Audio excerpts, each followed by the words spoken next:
is Christine, this is our family budget. So today, gusto ko pag-usapan natin yung about sa kung kukuha ba kami ng bahay or magre-renta pa kami or ano yung rason namin kung bakit namin ginawa itong desisyon na ito. So yun nga, nakapag-decide na kami ni Papa. Gusto kong i-share sa inyo ngayon kung ano yung mga napag-desisyon na namin. At ano yung desisyon namin ni Papa is hindi muna kami kukuha ng bahay. So, magre-rent mo lang muna kami sa, maghahanap kami ng apartment or kung ano man yung pwede namin matirahan. Pero, maybe apartment talaga. So, yun yung aming desisyon. So, now, gusto kong i-explain at sana ay makakomment kayo sa baba guys sa inyong mga advices, yung mga tips dahil welcome sa akin talaga yan. Sobrang natutuwa ako sa yung mga advices at yun. So pero gagawin kong dalawang videos ito guys. So ibang videos sa pag-uusapan natin sa rent at sa bahay. Parang gusto kong mas pag-usapan ng mabuti. So ayun. So simulan na natin guys.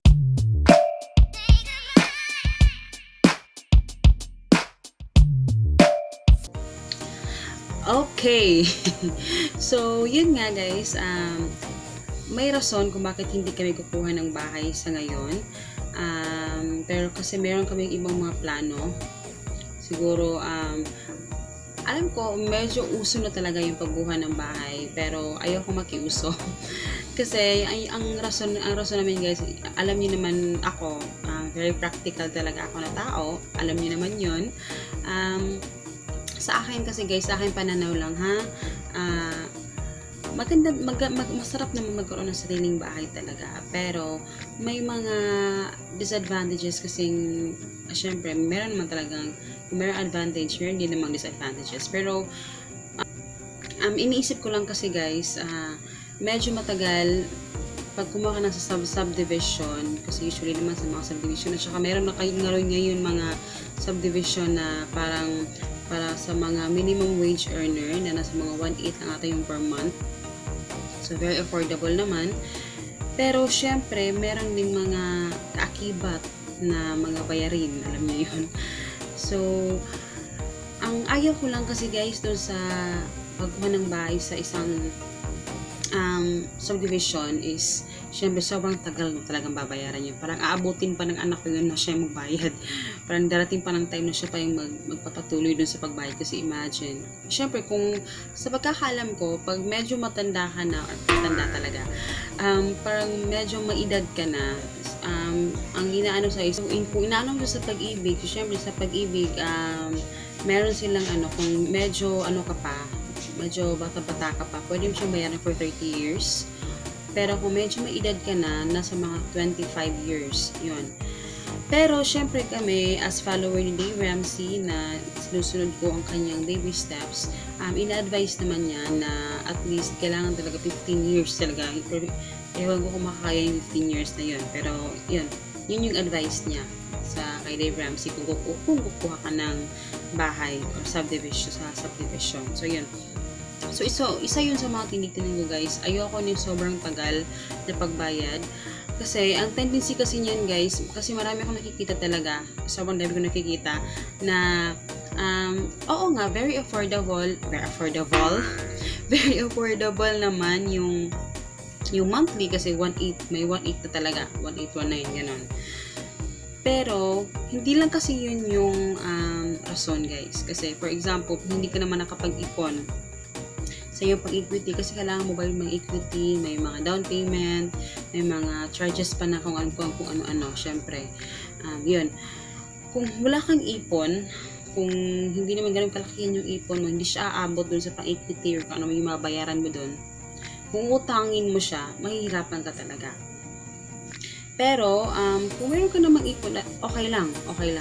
Pero kung medyo maliit pa naman yung ipon mo, hindi siya aabot doon sa babayaran, utang mo siya.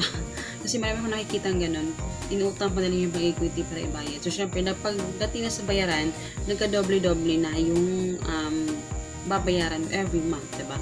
1.8 plus yung inutang mo para pang-bayad sa equity mo. So, mahihirapan ka din. So, yun. At saka marami ako nakikita kasi guys na gusto nilang maging homeowner. Alam niyo na yung masarap sa feeling talaga maging homeowner. Pero Sa sobrang pagmamadali kasi natin na actually hindi pa talaga tayo ready na kumuha ng bahay pero kumukuha na tayo agad-agad dahil yun nga feeling natin kaya naman nating bayaran yun pero actually ang totoo hindi ka talaga ready. Marami akong nakikita guys na kumukuha sila ng bahay pero pagdating ng mga ilang buwan is it's either ipapa-assume nila or magsa-stop na sila kasi hindi nila kaya yung babayaran. So, yun. Sa amin guys is masasabi kong kasi syempre pinupuno pa talaga namin yung aming emergency fund. So, para sa akin guys, no, para lang sa akin, ayaw ko maging homeowner lang na parang may masabi lang ako na homeowner ako. Ayaw ko nang ganon. Anin ko lang yung homeowner ako tapos gipit naman ako doon sa parang kasi para sa akin no ang pagkuha ng bahay is a blessing, alam niyo yun. Syempre kumuha pag bahay na yan, diba? So it's a blessing. So pero mostly sa nakikita ko na kumukuha ng bahay na hindi pa handa is hindi siya nagiging blessing, nagiging cursed or parang nagiging cause pa siya sa problema kasi nahihirapan kang magbayad, kinakapos ka lagi kasi nga sa totoo hindi mo talaga kaya, hindi mo pa kaya. So yun yung problema na dapat i-address ng mga gusto maging homeowner. So yun nga guys, dahil hindi kami kukuha ng bahay, kung kukuha kami ng bahay doon guys, kailangan namin ng syempre pang transportation at saka kailangan namin ng sasakyan, or kung hindi man kami kukuha ng sasakyan, mahihirapan din kami doon sa pamasahe kasi syempre mahal yung pamasahe. Tapos mag-aaral pa si Hagrid for the next year, medyo malayo yung school, medyo malayo yung school. So yun din, basta marami kaming dapat isipin kasi hindi lang naman yung monthly yung paproblemahin mo yung pag-equity kasi pag tira nyo doon kailangan nyo pa ng yung bahay or basta marami ka pang dapat so feeling namin hindi pa kami ready. Isa yun, hindi pa kami ready doon guys. So dahil yun nga, hindi kami ready. So, nakapag-decide kami ni Papa na mag-rent na lang. So, yun yung pag-usapan natin for the next video. Pero, meron kaming ibang option.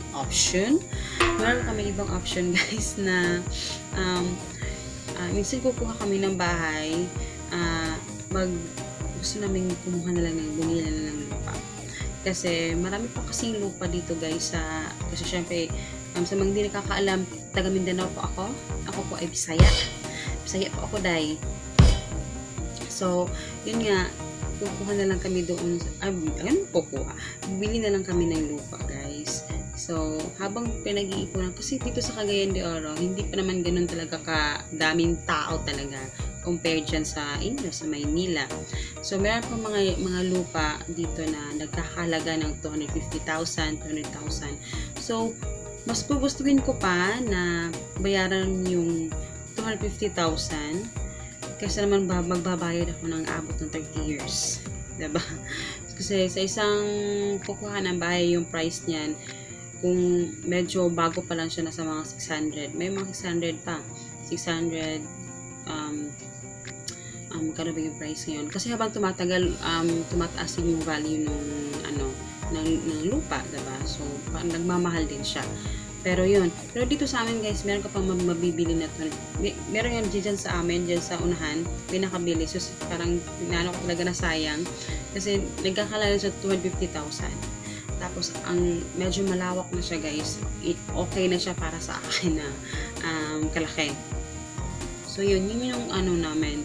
Kasi, gusto ko maging practical, guys. Ayoko yung basta lang maging homeowner.